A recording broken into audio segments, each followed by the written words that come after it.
खुशियाँ सारी वो ढूंढ लाए, आओ फिर से मुस्कुराए, मॉर्निंग विद फराह।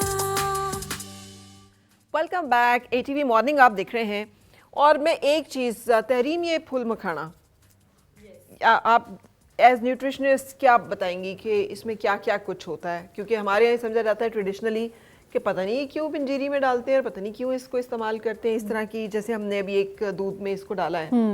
बिल्कुल फराज, फूल मखाने जो है ये एक बहुत अच्छा सोर्स होता है कैल्शियम का और आयरन का। Calcium and iron, calcium and iron, वो फीमेल्स जिनमें आयरन की कमी होती है, जो ब्रेस्ट फीड कर रही हैं या जिनको पोस्टमार्टम है डिलीवरी के बाद, ये एक बहुत अच्छा टॉनिक है उनका नेचुरली, उनके एनीमिया को ख़त्म करने के लिए, आयरन डेफिशिएंसी एनीमिया। क्योंकि हमारी फीमेल्स में ना दवाई खाने की आदत नहीं होती है, जो सप्लीमेंट्स रिकमेंडेड होते हैं ना वो नहीं खाती हैं। सो बेहतरीन है कि ये फूल मखाने का इस्तेमाल करते हैं और घुटनों के दर्दों के लिए बहुत बेहतरीन है। वो पेशेंट्स जिनको आर्थराइटिस होता है ना, उनके लिए भी ये फूल मखाने बहुत बेनिफिशियल होते हैं। अब बड़ा मजाक उड़ाते थे एक ज़माने में लोग, पंजीरी बना लेते हैं हम लोग और पंजीरी खाते हैं। मैं कहती हूँ बड़े ब्लेस्ड हैं वो लोग जिन्हें कोई पंजीरी बना के देने वाला मिल जाता है। बिल्कुल ऐसी बात है। और फरा अब लोग वापस आ रहे हैं उन्हीं चीज़ों की तरफ। अब वो डिमांड करते हैं कि हमें कोई पंजीरी बना के देने वाला हो। अब वो अब वो पुराने जो हमारे सिस्टम्स थे ना वो दोबारा आप ये रिकमेंड करती हैं कि कितना की इसका इंटेक, अगर पंजीरी नहीं भी बन सकती यार तो इसको वैसे ही, इसे क्या कहते हैं, देसी घी में हल्का सा इसको वो कर लेते होते हैं, सौते सा करके और उसके बाद इसको पीस भी लें या आप ऐसे भी खा लें, बना के दूध में डाल के भी इस्तेमाल किया जा सकता है। इसको मंच भी कर सकते हैं आप, इसको ऐसे करके भी मंच भी कर सकते हैं, च्युइंगम की तरह खाते हैं। बिल्कुल ऐसे as a healthy snack, morning snack, evening snack, चाय के साथ, चाय से पहले फ्राई करने से ज्यादा थोड़ा सा सौते कर लें इसको, और वो उसका टेस्ट ज्यादा एनहांस हो जाता करना है। चाहें तो वो कर लें तो ये आपका फ्लेवर्ड सा बन जाता है। जैसे पॉपकॉर्न्स के आप फ्लेवर्स बना सकते हैं, ऐसे बच्चों की ग्रोथ के लिए, बैके के लिए और बच्चों की ग्रोथ के लिए भी। सो ये सिर्फ खवातीन नहीं, बच्चों को भी दें। जी जी जी, ड्यूरिंग प्रेगनेंसी भी ये बहुत बड़ी जबरदस्त, ये बड़ी जबरदस्त चीज़ है। ये छोटी सी चीज़ है, आपको आम मिलेगी पंसार की दुकान से और ये बहुत इफेक्टिव। एक और चीज़ तहरीम आपसे शुरू करना चाहिए, सिंघाड़ा। ये भी हमने डाला अपने इस मैजिकल जो हमारा एक हमने सफूफ डॉक्टर साहब ने बताया। सिंघाड़ा में क्या क्या कुछ? Rich source of potassium. वो लोग जिनको पट्ठों के मसाइल होते हैं ना, उनके लिए एक बहुत अच्छा सोर्स है, नेचुरल एक पिल के तौर पे ये काम करता है। एंड खवातीन जो है खास तौर पे जिन्हें लगता है कि उनको वाइट डिस्चार्ज का बहुत प्रॉब्लम होता है, बिल्कुल तो उनके लिए एक बहुत अच्छा टॉनिक के तौर पे ये काम करता है। सिंघाड़े की डिफरेंट रेसिपीज बनती हैं, वो सैलेड में आजकल इस्तेमाल हो रहा है बहुत ज्यादा। अच्छा, कैसे? आपने वो वायरल, आई डॉन्ट नो कि आपने वो रेसिपी देखी है या नहीं, सिंघाड़े को बॉईल करके जस्ट आलू की जगह पे सिंघाड़े का इस्तेमाल चिकपीस के साथ। और स्प्राउट्स की जैसे डॉक्टर साहब ने बात की थी, स्प्राउट्स एनरिच्ड होते हैं, प्रोटीन का भी सबसे ज्यादा स्प्राउट्स के अंदर होता है, उसके साथ में सिंघाड़े को मिक्स कर लें तो बहुत अच्छा आपका एक हेल्दी सैलेड बन सकता है। ग्रेट प्रोटीन सोर्स है, मेल फीमेल दोनों के लिए इफेक्टिव है। ये दोनों के लिए इफेक्टिव है। So, इसको भी इसी तरह सैलेड में डालकर, आजकल तो सिंघाड़े भी आपको लाहौर में तो आपने देखा होगा लगे होते हैं। लाहौर में दो चीजें बड़ी कमाल हैं, एक सिंघाड़ा, दूसरा शकरकंदी, और हर जगह आपको मिल जाती है। देखिए दोनों चीजें, आड़ू भी होता है मौसम में। हाँ जी, आड़ू, तो ये दोनों एक ही चीज मौसम में आती है। एक ही मौसम में आती है। तो ये जो है ना, तुम अपने परवरदिगार की कौन कौन सी नेमत को झुटलाओ। एक चीज पहले आप ब्रॉथ हमें बता दें जी, एंड देन मैं तहरीम से एक और भी चीज के बारे में डिस्कस करूंगी। अच्छा, ये बोन ब्रॉथ बना रहे हैं, ठीक है। इसमें कोशिश कीजिएगा कि बीफ की, मतलब बड़े की हड्डियाँ आपने लेनी है, उनको हल्का सा तवे पे आपने रोस्ट करना है, बहुत हल्का सा, ठीक है, कि उसको हीट देनी है कि वो हल्की हल्की ब्राउन हो जाए, हल्की सी। हाँ। और अगर वो घर में अवन है, अवन में, तो अवन की ट्रे में डाल के उसको ओवन में रख दें थोड़ी बिल्कुल देर। ऐसी है। उसके बाद आपने फ़र्ज़ कीजिए अगर 1 किलो आपके पास हड्डियाँ हैं तो उसमें आपने 5 लीटर पानी डालना है, ठीक है। उसको आपने रख दिया। अब उसमें जो चीज़ें हम शामिल कर सकते हैं वो हम ये कर सकते हैं, आपके पास जो भी सब्ज़ियाँ हैं सीज़न की वो कर लें, लेकिन इस वक्त क्योंकि ब्रोकली भी सीज़न में है तो ब्रोकली के जो डंठल बच जाते हैं या गोभी के डंठल बच जाएं, आप इनको ऐसे साबित डाल देंगे क्योंकि इसको छानना ही है हमने, ठीक है। तो ये ब्रोकली के और उसके गोभी के डंठल डाल दिए, थोड़ी सी ये पत्ता गोभी डाल दी, बंद गोभी डाल दी, ठीक है। साथ थोड़े से हम स्पाइसेस डालेंगे इसमें, जैसे कि मिसाल के तौर पे इसमें लौंग है, दारचीनी है, जो भी हमारे गरम मसाले, लहसुन डालेंगे और इसमें हम डाल देंगे प्याज, ठीक है, ठीक है। हल्दी का इस्तेमाल भी ज़रूर कर लीजिए, वो भी ज़रूर डाल दें इसमें। हल्दी हमारे पास हल्दी हमने उठा दी, सो हम हल्दी इसमें ताज़ा भी डाल सकते हैं या फिर सिर्फ ज़रूरी है नहीं कि नहीं, हम जो पाउडर भी ही डालें? हल्दी है, देखें जब ताज़ा का मौसम है तो ताज़ा चीज़ ज़रूर इस्तेमाल करें, ठीक है। और जब नहीं है मौसम तो फिर आप ड्राई फॉर्म में इस्तेमाल करें। तो ताज़ा मैं तो नहीं अभी छीलूंगी, हाथ पूरे येलो हो येलो हो जाते हैं उससे। जाएंगे। आप वो तो जो थोड़ा ड्राई सा- हुई हुई है वो डाल दें बेशक, अच्छा ड्राई भी डाल दें, ठीक है। ठीक है। ठीक अब है। इसको डाल के, इसको ढक के हमें इसको तकरीबन कम से कम हल्की सी आंच पे एटलीस्ट 7 से 8 घंटे पकाना है। ठीक है। ठीक है, जब 7 से 8 घंटे ये पक जाएगा हल्की आंच पे, तो इसके जितने भी हड्डी के एक्सट्रैक्ट्स हैं वो निकल आएंगे। और शायद आप लोगों ने सुना, एक सप्लीमेंट बड़ा हिट है इस वक्त, ग्लूकोसामीन कहते हैं उसको। जोड़ों की मोबिलिटी के लिए बड़ा फ़ायदेमंद है वो। तो आपको नेचुरल ग्लूकोसामीन इसमें मिल जाएगा। ठीक है। ठीक है, आपके जितने भी जोड़ों के दर्द हैं, स्पेशली घुटनों के जो दर्द आजकल बहुत ज़्यादा हैं, लोगों को उठना बैठना मुश्किल हुआ हुआ है, अगर उनको कोई और हेल्थ कंडीशंस नहीं है, कोलेस्ट्रॉल का मसला नहीं है या हाई बीपी का मसला नहीं है, तो ये बोन ब्रॉथ रोज़ाना बहुत थोड़ी सी मकदार में पीनी, थोड़ी मकदार में, लेकिन इसको रोज़ाना पीना है। ठीक है। तो आप देखेंगे कि इंशाल्लाह कुछ ही अरसे में आपको इसके फ़ायदे मिलना शुरू हो जाएंगे। अच्छा, ये से ना मदर ऑफ ऑल ब्रॉथ्स भी जब बिल्कुल गोरे ऐसे ही, बनाते हैं, बिल्कुल ऐसे ही। मैरी पुआ, उसमें वो लीक भी डालते हैं, सेलरी भी डालते हैं, जो अवेलेबल वेजिटेबल वो है भी वो आप डाल डाल देते सकते हैं, हैं। हाँ। ठीक है, और उसके बाद आपने जो भी सूप बनाना है, इवन वो भी आप इसमें बना लें तो बहुत फ़ायदेमंद है। जी। देखिए, अगर इसको एज इट इज़ यखनी के तौर पे पीते हैं तो फिर इसके फ़ायदे बेशुमार हो जाते तो जहाँ जहाँ स्टॉक की सूरत में कोई चीज़ यूज़ होनी है, आप इसको डाल के उसमें बना सकते हैं। बिल्कुल। इसमें क्या है तहरीम, मतलब क्या चीज़ें होंगी? जो बोन ब्रॉथ होती है ना, उसमें बेसिकली हमें अच्छा कंटेंट में फ़ैट मिलता है, नंबर 1।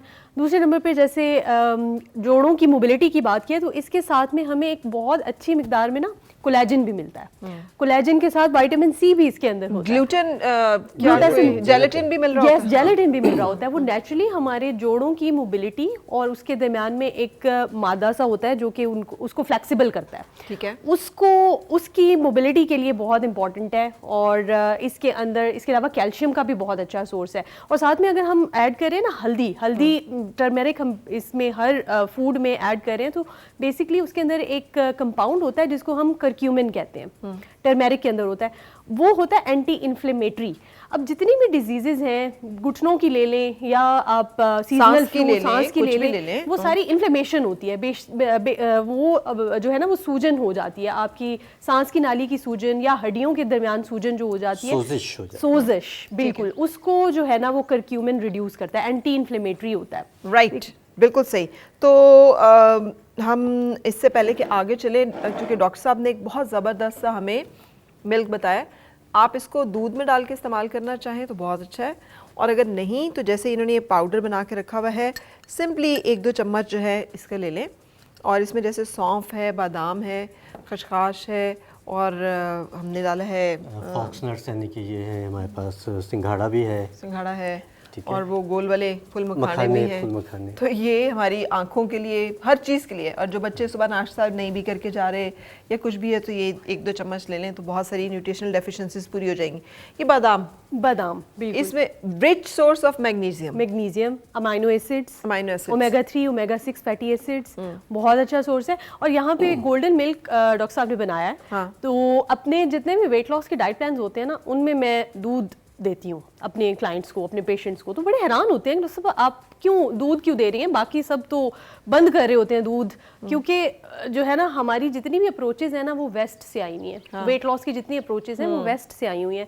वेस्ट कल्चर में डेयरी के का इस्तेमाल रिस्ट्रिक्टेड है, क्योंकि उनमें जो है ना लैक्टोज इंटॉलरेंस बहुत ज़्यादा है। हमारे और यहाँ भी वैसे अब हो रही है। अब होना शुरू हो गई है, लेकिन पहले नहीं होती थी। वहाँ पे बेसिकली इसी वजह से लैक्टोज इंटॉलरेंट होते हैं वो लोग, क्योंकि अल्कोहल का इस्तेमाल उनके हर चीज़ में होता है। अगर वैसे अल्कोहल इस्तेमाल नहीं करे तो किसी ना किसी कॉन्डिमेंट में ज़रूर अल्कोहल इस्तेमाल हो रही होती है। अल्हम्दुलिल्लाह हमारे यहाँ इस तरह का कुछ नहीं है, हमारी गट हेल्थ उनसे ज़्यादा स्ट्रॉन्ग है। सो बेसिकली जो गोल्डन मिल्क होता है ना, ये वेट लॉस में भी हेल्प करता है। राइट, क्योंकि ठीक है। इसमें एक अमाइनो एसिड होता है, उसका नाम है ट्रिप्टोफैन। ट्रिप्टोफैन जो है हमारे बीटा फैट सेल्स जो बेली के अराउंड होते हैं और जो थाइस के अंदर होते हैं उनको डिसॉल्व करने में हेल्प करता है, और ओवरनाइट जब आप सो रहे होते हैं बेसिकली तब ट्रिप्टोफैन अच्छे से काम करता है। तो इसका मतलब है इसको लेने का सही टाइम वही है, रात रात के का टाइम टाइम लेकर आप सो रहे हैं। ये एंशिएंट ट्रेडिशनली बताया गया है। ट्रेडिशनली जो बताया गया उसकी रीजंस होती है ना। ट्रेडिशनली नस्ल दर नस्ल हमारी तरफ ये चल के आया हुआ है और प्रैक्टिस के साथ आया हुआ है। बिल्कुल। अच्छा, लोगों ये ने बादाम implement का भी किया है। जो टाइम है प्रोफेसर साहब सुबह के वक्त बताते हैं तिब में, इसको चबा के खाना चाहिए, चबा जितना के भी खाना है, चाहिए, जितना छिलका उतार maximum। के खाना चाहिए। या फिर रात को बच्चों को इस्तेमाल करवाना है, रात को भिगो दें इसको, सुबह छिलका उतारें। और जो हमारी माएँ थीं तो वो सुबह सुबह कहती थी कि ये और इसके साथ थोड़ा सा मक्खन, काली मिर्च और कूजा मिश्री डाल के, तो ये जी आपकी याददाश्त के लिए बहुत अच्छा है। हाँ। तो ये बचपन में सब चीज़ें दी जाती थी। आज की माएँ शायद अपने बच्चों को ये चीज़ें नहीं दे सकती। क्यों और नहीं ना दे ही- सकती? नहीं, वो इसलिए कि शायद बच्चे भी अभी आदी नहीं है। हाँ, मैं खुद आदी नहीं है, माएँ खुद ये आदि बस नहीं। माओ को खुद नहीं पता। अच्छा, यहाँ पे मैंने देखिए भिगो के रखवाए थे, ठीक है हाँ, ना। बादाम नट्स जितने भी हैं जी उनको भिगो के रखना चाहिए, ठीक है। रात को, और इनको सुबह पील करके खाना चाहिए। इनके जो उनसे छिलके हैं उसमें एंटी न्यूट्रिएंट्स होते हैं थोड़े से, तो ट्रेडिशनली यही कहा जाता था कि छिलका उतार के सुबह खाएं। ठीक है। तो नट्स जितने भी हैं उनको आपने रात को भिगोना है, अच्छा। और इनका पानी डिस्कार्ड करके नट्स खाने। लेकिन जो ड्राई फ्रूट्स हैं वो इसके बिल्कुल ऑपोजिट होगा। ड्राई फ्रूट्स में मिसाल इंजीर, किशमिश, खुबानी, कोई भी जितने भी ड्राई फ्रूट्स हैं, नट्स तो अलग कैटेगरी आ गई, ड्राई फ्रूट्स अलग आ गए। ड्राई फ्रूट्स को आपने धोना है, धोने के बाद भिगोना है, ठीक है। ठीक है। पूरी रात भिगे रहेंगे। सुबह आपने पहले उसका पानी पी लेना है, और उसके बाद आपने उसको भी उतना ही चबा के खाना है जितना आपने बादाम वगैरह को चबाना है। सही। चबाने का फ़ायदा ये होता है कि आपका जो सलाइवा है वो आपके डाइजेस्टिव सिस्टम पे बोझ नहीं डालने देता। जितना आपके डाइजेस्टिव सिस्टम पे बोझ कम पड़ेगा उतना आपका गट हेल्थ अच्छी रहेगी। अच्छा होगा, बिल्कुल सही। सो ये तरीका है जिसके साथ आप नट्स जो हैं वो उसको इस्तेमाल कर सकते हैं, और थोड़ी थोड़ी क्वांटिटी है, जो इतना ढेर सारा हम खा लेते हैं तो निरा कैलोरी इनटेक हमें उसमें। 7 दाने बादाम, 3 इंजीर, 5 किशमिश और 2 गिरियाँ अखरोट की ले लें। ये आपका सुबह का बेहतरीन नाश्ता हो जाता ठीक है। है। इसके साथ दूध पी लीजिए तो एक कंप्लीट आपका ब्रेकफास्ट हो गया। एक और नाश्ता डॉक्टर साहब आपको बताने लगे हैं, बस इसके बाद हम फिर ब्रेक पे जाएंगे। सो इस नाश्ते को बनाने के लिए ये ग्रैन्युला हाँ, वैसे तो ग्रेनुला बार्स बनती हैं, लेकिन बार बनानी क्योंकि मुश्किल होती है, उसकी बाइंडिंग एजेंट्स वगैरह डालने होते हैं, तो इसलिए उसको हम थोड़ा सा देसी तरीके से कर लेते हैं। क्या चाहिए? 1 चम्मच पे चाहिए। अच्छा जी, छोटा चम्मच ही फिलहाल ठीक है, हम कोई ले मसला लेते हैं। नहीं। इसमें हमने जो चीज़ें ली हैं वो लेना है मक्खन। मक्खन, राइट, डाल दीजिए ठीक है। ये। तो आप मुझे बनाना बताएं ठीक है। ताकि कल को अगर मुझे बनाना हो तो मुझे भी आ जाए। हमने मक्खन को मेल्ट कर लिया, तकरीबन 2 टेबल स्पून हमने मक्खन लेना है। ये ज़्यादा है, 2 टेबल स्पून, ज़्यादा कम लग कर रहा है। लूँ? हाँ जी, हाफ कर लीजिए। ठीक है, डन। ठीक है। और इसमें हमने तकरीबन 3 टेबल स्पून लेने हैं ओट्स। 3 खाने के चम्मच ओट्स ले लें। ओट्स लेने, रोल्ड ओट्स ले लेंगे तो उसको पकाना क्योंकि आसान होता है, इसलिए इसको हमने क्विक रेसिपी के तौर पे करना है। तो इसको हम मक्खन में थोड़ा सा रोस्ट करेंगे। ठीक है, उसके साथ हम डाल देंगे इसमें चारों मगज़। ठीक है। और ये चॉकलेट अभी डालनी है कि नहीं ये डालनी? थोड़ा सा जब वो गर्म हो जाएगा तो फिर डालेंगे। ठीक है। ठीक तो है। हमने इसमें बादाम, बादाम, शादाम, अपने जितने जो नट्स चारों हैं जो भी मगज़, पड़े हैं, कुछ भी चारों पड़ा है, मगज़ पड़ा है वो डाल डाल दें। दें। इसमें चिया सीड्स डाल दें, जो भी चीज़ें अवेलेबल हैं आप डाल सकते हैं। जिससे ये गर्म होएगा तो उसमें फिर हम डाल देंगे डार्क चॉकलेट। ठीक है। ठीक है, डार्क चॉकलेट डाल के हम इसको बंद कर देंगे चूल्हे को, और डार्क चॉकलेट उसमें मेल्ट होने देंगे। ठीक है। डार्क चॉकलेट अगेन बहुत ही हेल्दी है, बहुत फ़ायदेमंद है, लेकिन एटलीस्ट 70% उसमें कोकोआ होना चाहिए। अच्छा। 70% से कम अगर है तो वो इतना फ़ायदेमंद नहीं होता, वो फिर सिर्फ क्रेविंग होती है। ठीक है। अब इसमें डाल देते हैं चॉकलेट हम। अब इसमें चॉकलेट भी डाल देंगे। जी, सही। ठीक है। बस चूल्हा हम बंद कर देंगे, ये इसी की हीट में मेल्ट हो जाएगी चॉकलेट, और फिर इसको हम मिक्स करके रख लेंगे। ठीक है। सो कुछ चीज़ें जो है ना वो नया नया कुक हूँ ना मैं, तो मैं कुछ चीज़ें भूली, तो अब हमने सारे इंग्रेडिएंट्स पूरे कर सारे दिए इंग्रेडिएंट्स पूरे हो गए। कि हमने चॉकलेट भी डाल दी, हमने सब इसको कुछ चूल्हा डाल बंद दिया। कर दूं? जी, आप जी, चूल्हा बंद हो गया। चूल्हा बंद हो गया। अब ये आपका मॉडर्न पंजीरी भी आप इसको कह सकते हैं। अच्छा। हाँ, दूसरी बात यह है कि ये बहुत ही हेल्दी है क्योंकि इसमें आपको ओट्स की सारी न्यूट्रिशनल वैल्यू मिल जाएगी, आपको डार्क चॉकलेट का फ़ायदा मिल जाएगा जो कि मूड बूस्टर भी है, आपको एंटी एजिंग भी है, एंटी ऑक्सीडेंट भी है, आपको नट्स मिल जाते हैं। तो ये आपके बच्चे या आप खुद अगर इसके सुबह निहार में नाश्ते के तौर पे, निहार मुँह से मुराद नाश्ते के तौर पे 2 टेबल स्पून रोज़ाना खाना शुरू कर दें तो आप देखेंगे कि इंशाल्लाह आपको कितनी अच्छी हेल्दी चीज़ें ये बना के रखा जा सकता है बिल्कुल ना रखा जा सकता कि इसको बना के रख लें और बिल्कुल बस रखा जा चलते चलते आप मुंह में डाल हाँ लें। बिल्कुल, इसको जार में रख लें। अगर ये जैसे अब रेसिपी हमने बताई है इसको थोड़ा सा आप चीज़ों को कम ज़्यादा कर सकते हैं अपने हिसाब से, कोई मसला नहीं है। ठीक है, एज पर योर टेस्ट। हाँ, एज पर योर राइट। अच्छा, एक चीज़ जो मैं यहाँ पे पूछना चाहूँगी प्रोफेसर साहब, वो ये कि मैंने अक्सर ये सुना है कि जो जिस जौ का हम सुनते हैं तिब्बे नबी सल्लल्लाहु अलैहि वसल्लम में भी जिक्र, वो ओट्स नहीं है, वो बारले है। बारले। तो अब मुझे बताइए कि ये बारले एंड ओट्स किसकी तरफ जाना है हमने, और ये जो जौ का दलिया और इसकी जो हमें फ़ायदियत मिलती है उसमें, क्योंकि वो ओट्स है, जौ का मतलब बारले होगा, बारले ये जई है, ये जई है। तो अब बारले हमें कैसे मिलेंगे? मिल जाते हैं। अच्छा, हाँ, जई जो सा है उसकी थोड़ी सी वो लंबाई में होता है और आप ज़्यादा बेहतर जानते हैं। नहीं, लेकिन हमें पहचान कैसे होगी जब हम मार्केट में लेने जाएं? एक तो तो हमें लिखा हुआ होता ओट्स ही मिल रहे होते है, एक हैं। तो लिखा हुआ होता है, बारले पॉरेज भी लिखा मिल जाता है आपको। दूसरा ये है कि अगर आप जो लोग हलीम बनाती हैं ख़वातीन, तो वो जौ का दलिया लेके आती हैं, टूटा हुआ दलिया लेके आती हैं, वो आपके पास जौ है। जई जो है वो ओट्स है और बारले आपका जौ है, ये जई ओट्स है। ठीक है, ठीक तो है? जब हम तिब्बे नब्बी वाले जौ का जिक्र करते हैं वो हम बारले का जिक्र वो हम बारले का जिक्र करते हैं, जिसका तलबीना बनता है। जिसका तलबीना बनता है। बिल्कुल ठीक है, तो वो हमें फिर हमें बारले लेना हमें चाहिए, बिल्कुल उसके जौ लेना है। जौ लेना है, फाइबर इनटेक मैक्सिमम होती है ना। फाइबर। हाँ जी। और तलबीना देखें, क्या रसूल पाक सल्लल्लाहु अलैहि वसल्लम का फरमान कि जब घर में कोई बीमार हो तो तलबीना चढ़ा दिया करो। सो तलबीना की एक खुशी हो, जब रेसिपी, गमी हो। जब खुशी हो, जब गमी हो, लेकिन बीमार के लिए खास तौर पे तौर है से। कि कोई बीमार हो। वो जूद हज़म है ना, और आपकी जो आपकी इम्यूनिटी को भी बूस्ट कर देता है, बीमारी के खिलाफ जहाद भी कर रहा होता है। हाँ जी। और आपकी सेहत जो है ना वो और वो है क्या, बनता कैसे है, उसको कैसे हम? उसमें किताबों में तिब्बे नबी में भी लिखा गया है। तो वैसे अभी क्योंकि डॉक्टर साहब का सेशन चल रहा है, ये बता भी सकेंगे। मैं बता देता उन चीज़ों को जौ को भिगो के रखेंगे और उसको मेरा ख्याल, क्योंकि उनका सेशन मैं बता देता हूँ। इसका तरीका ये होता है कि जौ को अगर तो आप साबित वाला जौ लिए तो आप उसको पानी में बॉईल करेंगे कि वो नरम पड़ जाए, उसके बाद आप उसमें दूध शामिल करेंगे। ठीक है, ठीक है, ये आपने रख दिया। जो सही तलबीना की रेसिपी है वो ये है कि आपने इसको ओवरनाइट छोड़ना है, भिगो के दूध में पका के आपने इसको ओवरनाइट छोड़ दिया। ठीक है, 12 घंटे लेता है ओट्स अपने चीज़ों को रिलीज़ करने के लिए। ठीक है, ठीक है, 12 घंटे के बाद आप जैसे रात को आपने पका के रख दिया, सुबह आपका दोबारा आपने गर्म करना है, थोड़ा सा और दूध डालिए, उसको पतला करें अपने हिसाब से, जितनी कंसिस्टेंसी आपने रखनी है। उसमें कोई आपने नट्स डालने, नट्स डालिए। मीठा करने के लिए आप उसमें इंजीर ले सकते हैं या खजूर ले सकते हैं। ठीक है। सो ये वो तलबीना है, ये वो तलबीना है जो ट्रेडिशनली जो हदीस नबी सल्लल्लाहु अलैहि वसल्लम से हमें जिसकी तलकीन मिलती है।